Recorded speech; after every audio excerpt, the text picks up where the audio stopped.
1년 중에 참 좋은 계절이다라는 생각이 듭니다. 1년 12개월, 12개월 중에 한 3, 4개월, 아니 2, 3개월 정도는 집에 히팅과 쿨링이 멈추게 됩니다. 따라서 이것은 좋은 계절, 우리가 평안하게 기분 좋은 마음으로 지낼 수 있는 환경이다라는 것입니다. 저처럼 저와 여러분이 오늘 좋은 날, 시원한 이 시간, 주의 은혜가 흡족하게 임할 수 있기를 바라면서 되살아나리라. 우리 마음도 우리 생각도 환경도 침체된 것이 있다면 다시 되살아나며 힘을 얻는 계절 되기를 바랍니다. 이처럼 모두에게 있어서 소망이 있다면 이 소망은 매우 흥미로운 에너지가 될 것입니다. 어떤 분이 Be Wise라는 제목으로 두 그림을 비교하여 그 그림 설명을 한 내용을 본 적이 있습니다.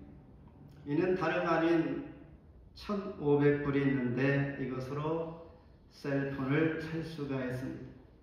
그리고 소 한 마리를 살 수가 있습니다.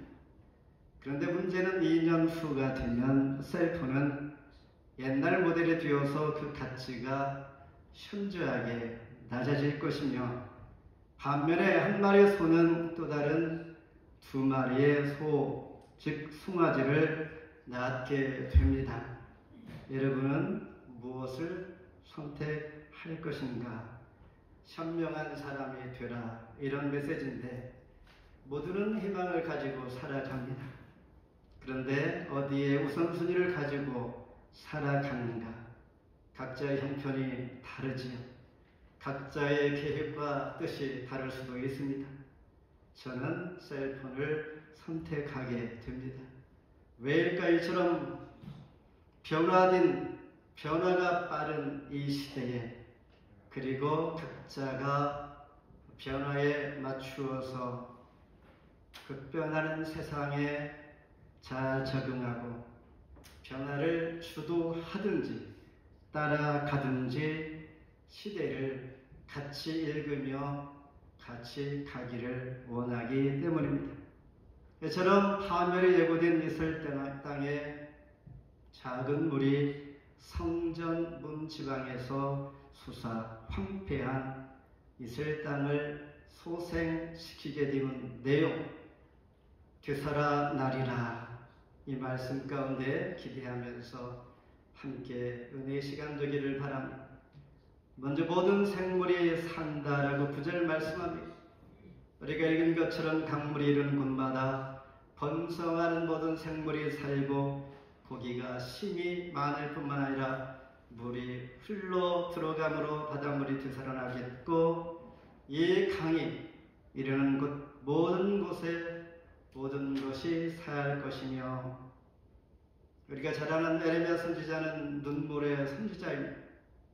그리고 아모스 선지자는 정의의 선지자였다면 오늘 말씀을 기록하고 있는 에스겔 선지자는 희망의 선지자입니다.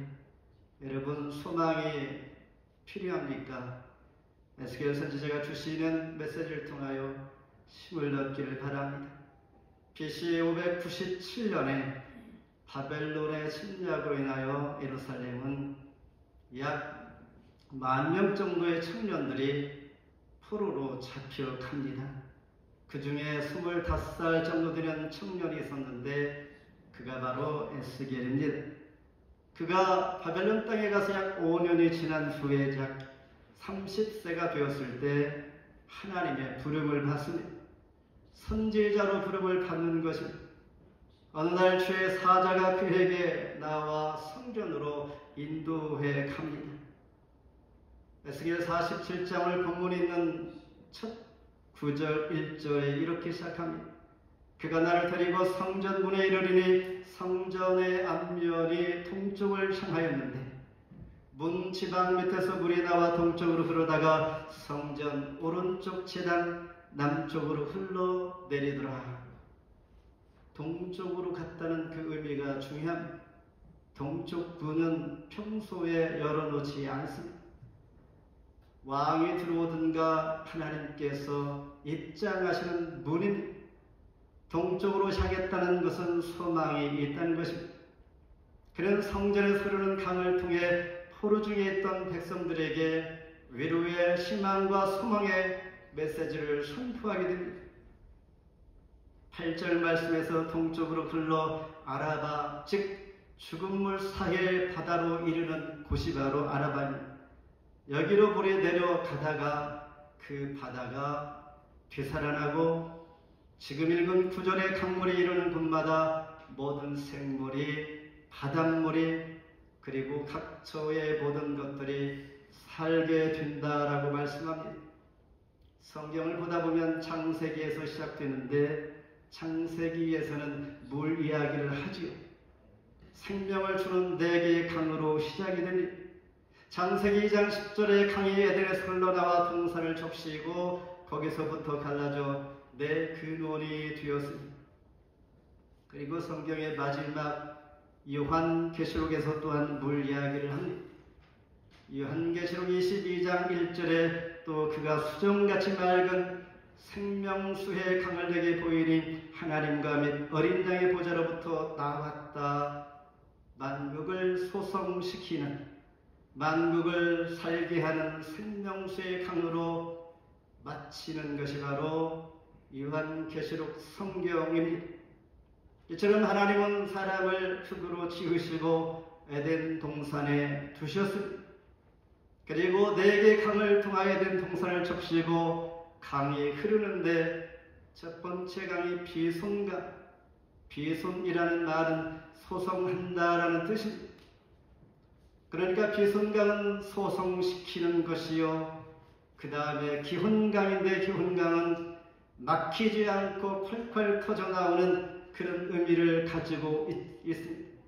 그리고 세 번째 강은 십대갈, 심차게 넘칩니다. 그리고 마지막 4번째 강은 유브라데 강인데 결실하게 됩니다. 풍성함으로 결실을 이루기까지 에덴을 충분히 적시는 4개의 강이 있다는 것입니다. 이것은 무엇을 의미할까요? 아담을 에덴 동산으로 이끌어 주시고 하나님께서 강물 같은 성령을 받아 모든 영광을 풍성히 누리며 살아가는 성도의 복된 삶을 저와 여러분에게 보여주고 있는 것입니다. 이처럼 성전에서 시작한 물은 흐를수록 점점 양이 풍성해집니다. 우리가 잘 아는 질량의 보존 법칙이 아닙니다. 흐를수록 많아지는 것입니다. 그리고 큰 강을 이룰 뿐만 아니라 이 강은 성경에서 예수님 자신이 바로 내가 생수의 근원이다 말씀합니다. 요한복음 7장 37, 38절에 명절 끝날 곧 큰 날에 예수께서 와서 외쳐이르시되 누구든지 목마르거든 내게로 와서 마시라. 나를 믿는 자는 성경의 이름과 같이 그 배에서 생수의 강이 흘러나오리라 하시니. 그런데 더 놀라운 것은 생수의 근원 되시는 예수 그리스도를 통하여 흘러나온 생수의 강은 예수님뿐만 아니라 믿는 모두에게도 이와 같은 역사가 된다라는 것입니다. 잘 아는 사도행전 1장 8절에 오직 성령이 너희에게 임하시면 너희가 권능을 받고 예루살렘과 온 유대와 사마리아와 땅 끝까지 이르러 내 증인이 되리라. 이 역사는 사도행전 8장에 보면 빌립이 소개됩니다. 한 사람이 사마리아 성에 가서 복음을 전할 때 귀신이 떠나고 병고침 받는 자들이 많아지고 수많은 사람들의 믿음으로 사마리아 교회가 세워지게 됩니다. 성령 충만한 사도 바울, 그의 발길이 닿는 곳마다 고린도 교회, 빌립보 교회, 데살로니가 교회 등등 가는 곳곳마다 교회가 세워집니다. 우리가 잘 아는 다윗도 그랬습니다. 주의 능력을 의지하여 구하던 다윗, 사무엘하 5장 10절에 만군의 하나님 여호와께서 함께 계시니 다윗이 점점 강성하여 가니라.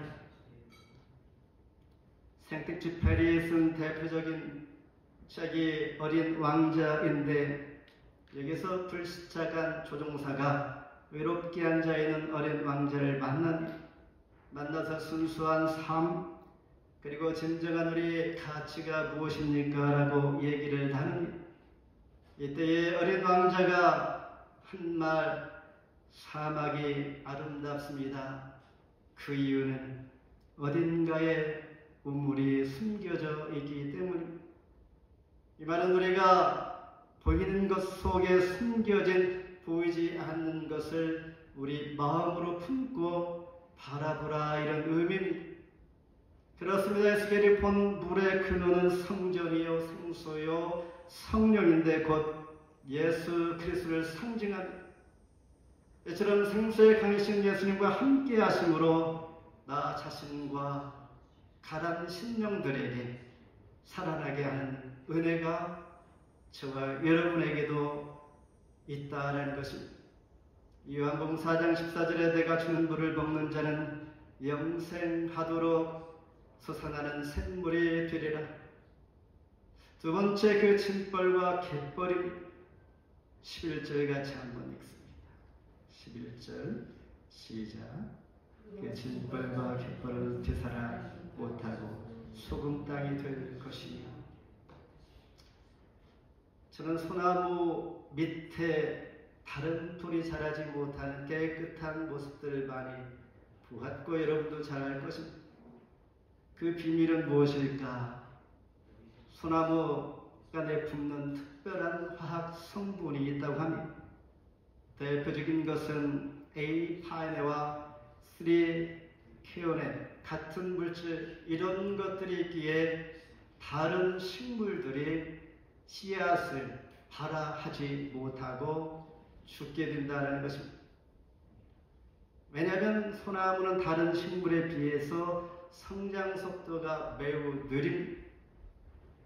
다른 식물들이 자라고 자기 자신은 자라지 못하면 결국 힘들게 되기 때문에 햇빛과 양분을 회복하기 위해서 생존 전략으로 이렇게 사용한다는 것입니다. 이 놀라운 현상을 바로 우리는 타감작용이라고 하니 소나무 및 다른 식물처럼 짐벌과 갯벌이 그렇습니다. 성전 문지방 밑에서 나와 물이 흘러 다른 생물들 살게 할 때에 짐벌과 갯벌은 소성되지 못한 짐벌과 갯벌은 진흙 덩어리 물 옹덩이 민물과 썰물에서 육지로부터 흙탕물을 몰고 와서 쌓여진 흙이 바로 짐벌과 갯벌이 되는 것입니다. 이는 앞에서 언급한 것처럼 아라바 사해 바다로 들어가는 이 땅, 여기에는 고기와 해초가 전혀 살 수가 없는 것이 소금이기 때문입니다. 그리고 이 땅은 매우 단단하게 됩니다. 비가 내리지 않으면 단단하여 물이 흡수가 되지 않고 그대로 남아있을 뿐만 아니라 시간이 지나도 염분이 빠져나가지 않습니다. 이것은 믿는 성도들이 하나님의 은혜를 받지 못하면 그리고 변화되지 아니하면 단단한 우리 굳은 심령과도 같은 그런 것을 비유해 말씀하고 있는 것이죠. 그래서 에스겔 선지자는 3장 7절에서 이렇게 말합니다. 이스라엘 족속은 이마가 굳습니다. 그리고 마음이 굳어서 내 말을 듣고자 아니하리니 이는 내 말을 듣고자 아니함이니라. 이미 그 마음속에 마음을 닫아 말씀을 듣지 아니함으로 마음이 굳어졌다라는 것입니다. 마치 짐벌과 갯벌과 같은 이러한 특성인 것이죠. 그러나 흥미로운 것은 사해 바다에 가면 귀한 것도 또한 있습니다. 피부 미용의 최고인 사해 바닥에서 깔려있는 진흙으로 그 물에 들어가는 사람들은 전신 마사지를 합니다. 당연히 그곳에 가면 다 하게 되는 것입니다. 소금이 보통 바다의 소금기보다 6배가 높아 한 번 뒤로 등을 대고 물에 있으면 다시 엎어지기가 쉽지가 않습니다. 그리고 중요한 것은 눈에 짠물이 들어가면 큰일 납니다. 절대 물놀이를 하지 않아야 합니다. 그리고 그 옆에 있는 기프트샵이 있는데 미네랄이 풍부한 검은 진흙팩을 사려는 사람들로 가득합니다. 저는 갔을 때 사실 못했는데 참 많은 사람들이 그때는 주머니를 다 여는 것을 볼 수 있었습니다. 이렇게 미네랄을 활용한 다양한 화장품이 진벌과 갯벌을 통하여 개발되고 수출하고 있는 것입니다. 그런데 오늘 본문 말씀에서는 우리에게 주는 교훈, 그냥 죽어있는 진벌과 갯벌도 소송합을 받을 수 있다라는 것입니다. 어떻게 해야 할까? 육지로부터 흙탕물이 계속 흘러 가라앉아 생긴 흙이므로 우리 심령에 흙탕물과 같은 죄악이 쌓이지 않도록 하는 것입니다. 사도 바울도 데살로니가 교회에게 이렇게 말씀합니다. 악은 어떤 모양이라도 버리라. 다만 너의 고집과 회개하지 아니한 마음을 따라 진노의 날 곧 하나님의 의로우신 심판이 나타나는 그날에 지말 진노를 너에게 쌓는도다. 부드러운 마음을 가져야 열매를 맺게 되는 것입니다. 진벌과 갯벌은 수렁과 늪과 같아서 움직일수록 깊이 빠져 들어가므로 불신의 수렁에서 빠지지 않도록 해야 합니다. 불신의 마음, 또 다른 불신을 낳기 때문인 것입니다. 세상에서 가장 어려운 것은 내 이야기를 하는 것이라고 합니다. 그리고 세상에서 가장 쉬운 것은 남 이야기를 하는 것이라고 합니다.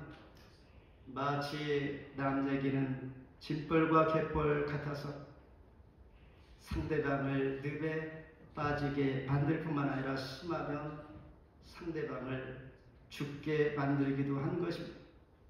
따라서 진벌과 갯벌 같은 우리 마음이 소송하기 위해서는 시편 51편 17절에 하나님께서 구하시는 제사가 이것입니다.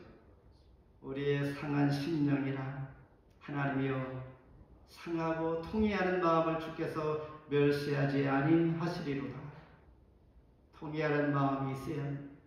하나님 앞에 간절히 구하는 마음, 외치고 부르짖고 하나님 앞에 구하는 그런 마음 하나님 기뻐하시고 구하신다라는 것입니다. 마지막으로 달마다 새 열매를 맺게 합니다. 하나님과 어린 양 보좌로부터 생명수의 강이 흘러서 에덴 동산이 회복되고 예루살렘을 풍성하게 만들게 되는 것이죠. 여기는 강 좌우에 생명나무가 있는데 12가지 열매를 맺되 매월마다 열매를 맺게 됩니다. 그리고 그 나무의 잎사귀는 만국을 치료하는 약재가 되는 것처럼 그 강에 뿌리를 내린 포도나무, 그 나무는 풍성해질 뿐만 아니라 생명의 근원이신 예수 그리스도를 통하여 우리 마음속에 모시게 되면 나도 살고 다른 이를 살게 만드는 것입니다. 우리 마음 가운데 영적으로 메말라 있다면 때로는 활기가 없고 주변 상황이 답답할 때가 없지 않아 있습니다.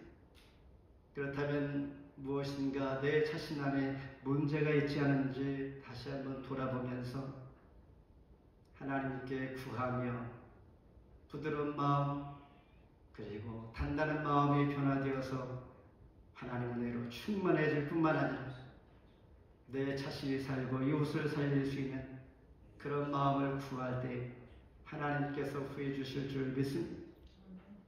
성령의 음성에 외면하지 않아야 합니다.